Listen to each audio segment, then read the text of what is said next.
আল্লাহ রাব্বুল আলামিন বলেন কদ আফলাহা মান যাক্কাহা, সে ব্যক্তি সফল হয়ে গেছে যে ব্যক্তি তার আত্মাকে পরিশুদ্ধ করতে পেরেছে। ওয়া কদ খাবা মান দাসাহা, যে ব্যক্তি আত্মাকে পরিশুদ্ধ করতে পারে নাই সে ব্যক্তি ধ্বংস হয়ে গেছে। কিভাবে পরিশুদ্ধ করবেন? তিনটা হাদিস আপনাকে আগে শোনাই। এক, আল্লাহ রাব্বুল আলামিন হাবিব মুহাম্মদ সাল্লাল্লাহু আলাইহি ওয়াসাল্লাম দরুদ পড়েন, বলেন সাল্লাল্লাহু আলাইহি ওয়াসাল্লাম।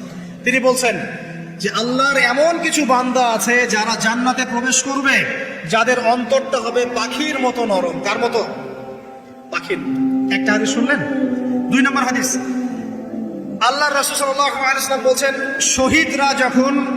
শহীদদের আত্মা যখন আল্লাহর কাছে পৌঁছায়, আল্লাহ রাব্বুল আলামিন সেই আত্মাগুলোকে সবুজ রঙের কিছু পাখির মধ্যে প্রদান করেন এবং সেই পাখিগুলো আরশের নিচে লণ্ঠন আছে এখানে বসে থাকে এবং তারা জান্নাতের যে কোনো জায়গায় যায়, ঘুরে খাবার খায়, আবার ফিরে আসে।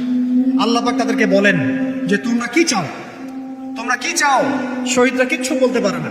কি চাইবো? আল্লাহ এত নিয়ামত দিয়েছেন, কি চাইবো? যখন আল্লাহ বারংবার প্রশ্ন করতে থাকেন তোমরা কি আর কিছু চাও, তোমরা কি আর কিছু চাও, তোমরা কি আর কিছু চাও, তখন শহীদরা শেষে বুঝে যে আমাদের কিছু না কিছু তো বলতে হবে এখন।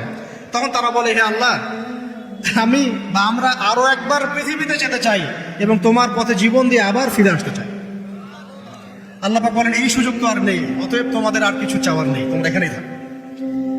আরেকটা হাদিস শুনেন, রাসূলুল্লাহ সাল্লাল্লাহু আলাইহি ওয়াসাল্লাম বলেছেন, এই হাদিসটা ওমর রাদিয়াল্লাহু আনহু থেকেও এসেছে, হে মুসলিমরা, তোমরা যদি আল্লাহর প্রতি তাওয়াক্কুল করার মতোই তাওয়াক্কুল করতে, ভরসা করার মতোই ভরসা করতে, আল্লাহ পাক তোমাদেরকে পাখিদেরকে যেমন করে রিজিক দেন তোমাদেরকে ঠিক সেইভাবে রিজিক দিতেন।